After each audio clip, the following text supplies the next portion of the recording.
Hi! Kamusta ka mo tanan? Ang ngalan ko si Adrian, masturyahanay naman kita parte sa pahamot.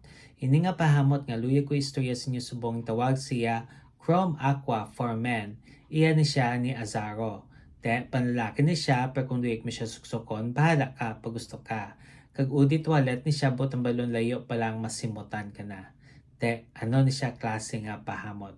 Bali, matugnaw nga makahang nga dagat amo na siya kung simutan.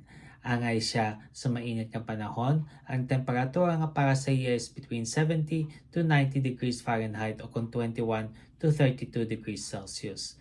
Te, ano ang iyang mga nota? For the top, we have grapefruit, green apple, kag violet leaf.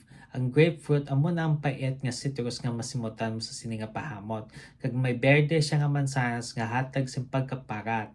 Tapos violet leaf to cucumber kung simutan na kag for the med we have sea notes, basil kag mint na ang sea notes amo na siya ang aquatic nga hamot nga masimutan mo, tapos basil berde nga hamot kag mint ng matugnaw nga makahang nga hamot na kag for the base we have cypress kag vetiver.